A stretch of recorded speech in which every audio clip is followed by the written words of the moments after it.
hemorrhagic fever that is known as Ebola is spreading so fast in Africa, it's hard to keep up with it. Reports that what's called Marburg has been showing up in Uganda. But these are the words of the head of the Centers for Disease Control. It's the latest warning that the threat from this killer virus is far from over. And here in America, the patient infected with the deadly disease is fighting for his life in Dallas. Dale Hurd has the story. The condition of a Liberian man in Texas is worsening. Thomas Eric Duncan, the first person diagnosed with Ebola in the U.S., is in critical condition at a Dallas hospital. His family says he's unconscious on a ventilator and dialysis after kidney failure. Duncan's girlfriend, who is under quarantine, is unhappy with the care he's receiving. I don't think Americans, they are doing enough to take him. Duncan's girlfriend and family are having their temperature taken at least twice a day, while specially trained hazmat crews work to decontaminate Duncan's apartment.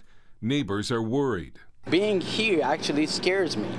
I want to get out here. The CDC is monitoring 9 high-risk patients who came in direct contact with Duncan, while about 40 other people in Dallas considered low risk are being watched. One of them, this homeless man.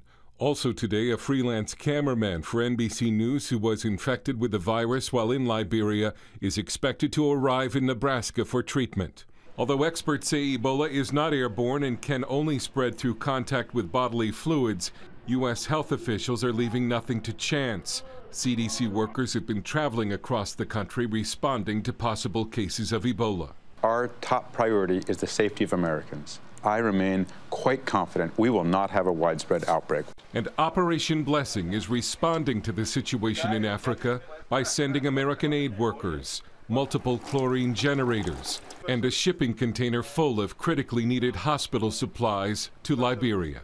Dale Hurd, CBN News. Thanks, Dale. I want to point out this chlorine is what is needed to kill that virus. And OB right now, Operation Blessing, is the only organization, including the various international agencies, that is supplying chlorine. We have chlorine generators that are turning out gallons and gallons of chlorine, which, of course, you can mix with water. And it is the most effective way of killing that dread virus. So if you want to help, you can do it by, the number is 1-800-759-0700, and it's Disaster Relief Fund, Operation Blessing, CBN Center, Virginia Beach. So where there is a need, we try to put somebody out there to fulfill it. And I'm also telling you that a couple of our reporters are going into Liberia. George Thomas, one of our senior guys, I just hate to see him go into that area, but he's a brave fellow and he's a tremendous reporter. And we'll be bringing you first-hand reports from Monrovia and other areas. But the sanitation is so bad, the medical facilities are so primitive that the possibility of an outbreak in, well, look where it's Guinea, it's Liberia, you've got Sierra Leone, and you would have the Ivory Coast shortly thereafter. And they've contained it, I think, in Nigeria, but it was some cases, I believe. And we're talking about what's called Marburg, which is another form of it in Uganda. So this thing can explode, and then we're talking about hundreds and hundreds of thousands of cases. This is an awful, awful outbreak, and we shouldn't minimize it. Well, in other news, will President Obama keep up the attacks on ISIS terrorists after the midterm election? John Jessup has that question that was raised by a senator from New Hampshire. Here's John.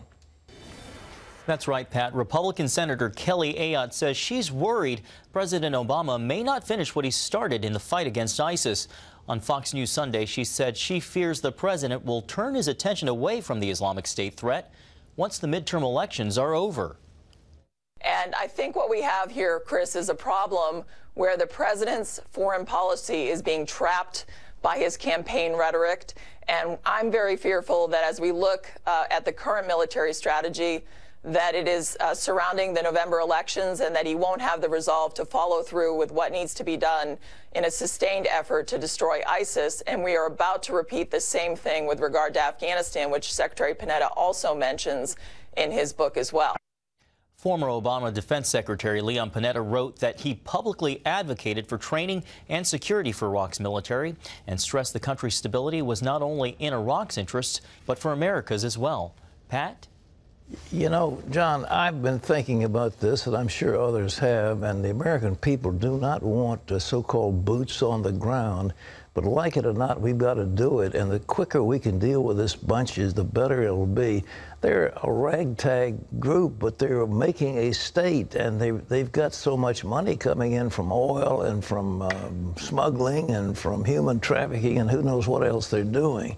I think it would be appropriate to take a couple of well-armed divisions, possibly people like Rangers and Delta Force people, and go in there and just blow them away, and especially capture the head of that organization, do whatever is needed to bring him to justice or to eliminate him.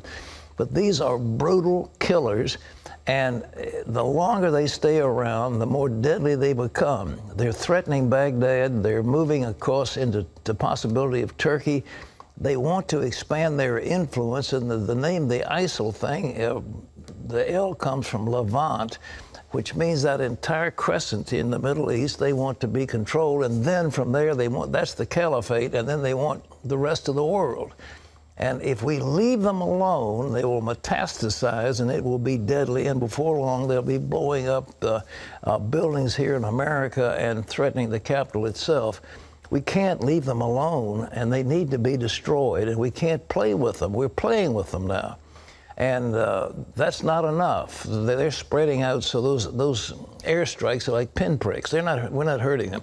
We need to get in there and do it seriously with somebody who is tough. We need somebody who is a tough leader of a group like Delta, like some of the Rangers, some of the other people we've got who are specialists in this, and go after them and destroy them. John?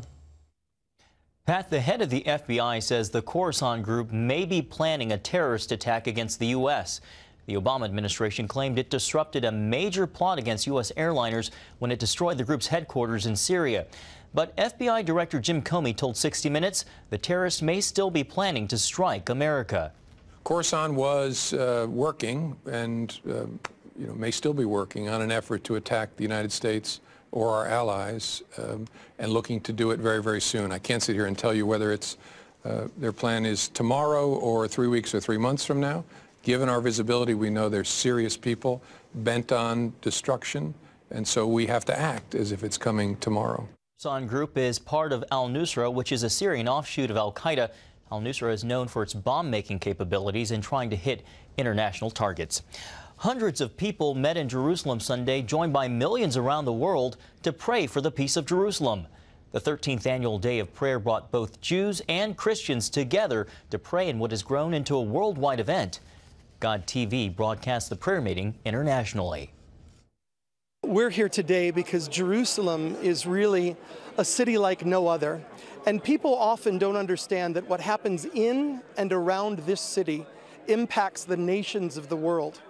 Everyone who is concerned with the future of our planet needs to be concerned with what happens in Jerusalem and with praying for the peace of Jerusalem, which is the key to peace for all the nations. Thousands of churches around the world also took part in the prayer meeting. It encourages people to follow the command in Psalm 122, verse 6, to pray for the peace of Jerusalem. May they that love you prosper. And here in the U.S., former presidential candidate Governor Mike Huckabee and Concerned Women for America joined forces to sponsor the Stand with Israel rally on Capitol Hill. Paul Strand brings us the story. The president of Concerned Women for America explained this rally was birthed when she was in Israel and realized why it's important to support Israel today as it faces enemies who want to wipe it out. She asked herself then if she would have supported Jews during World War II when they also faced the threat of extinction. If I had been alive during the Holocaust, what would I have done? Would I have been one of those people, one of those Christians who just turned away and turned a blind eye to the evil that was right before me? Showing support for Israel isn't just taking an altruistic stand, because those here were quick to point out that the enemies who would destroy Israel first are completely ready and dedicated to turning around and destroying America next. Former Republican presidential candidate Mike Huckabee said he believes God will save Israel from destruction. But ISIS, Hezbollah, Hamas, and Iran still want to destroy it, and he warns they wouldn't stop there. You honestly think that if they were to achieve that they would say, well, that's it, we're done? Israel isn't the ultimate target, we are.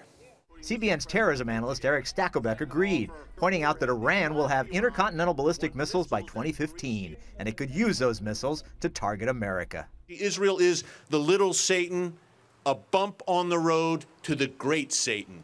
Us, their words, not mine. Concerned Women for America wanted to show there are also many young concerned women for Israel. Among them, Raquel Minka, a young Baltimore Jew who, when she heard there'd be an anti-Israel protest in her neighborhood, threw together a counter-rally with hundreds more participants. To her, this is personal. My grandparents are Holocaust survivors. They fought the fight. My dad is a wounded IDF veteran. He fought the fight. And now I'm doing the same. Leading conservative writer Bill Kristol says America has to take a stand in the Middle East and fight. We know what a world without an Israel and with an America that's weak and withdrawn looks like. And that's the world of 1939 or so, 75 years ago. And that's a world that leads to a world war, and that's a world that leads to a Holocaust. Paul Strand, CBN News, Capitol Hill.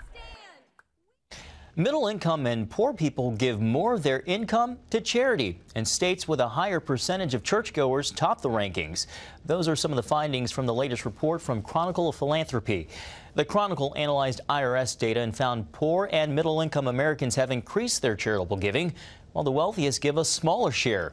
The most generous states, as we mentioned earlier, included those with high church attendance, topped by Utah, Mississippi, Alabama, and Tennessee.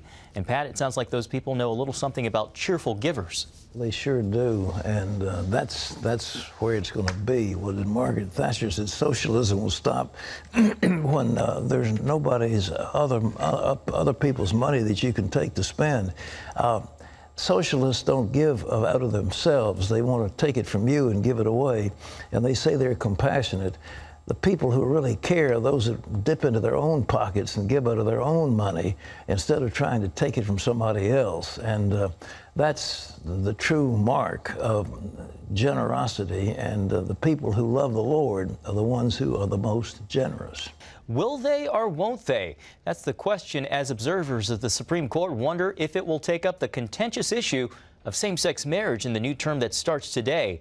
The court may also take up important cases on Obamacare and abortion before the term is out in June. ENZ, the Hindi version of the 700 Club, is celebrating 9 years of broadcasting the gospel in India. ENZ shares a message of hope through real-life stories of people whose lives have been changed by God. It also highlights how CBN is bringing hope to people through humanitarian outreaches. ENZ currently airs on a major Hindi network with a potential audience of about 170 million homes all across India. It also airs in Pakistan and can be seen elsewhere throughout the Indian subcontinent. They receive an average of 4,000 calls and almost 2,000 text messages each month. Well, you can find out more about what CBN is doing around the world by logging on to cbn.com/international.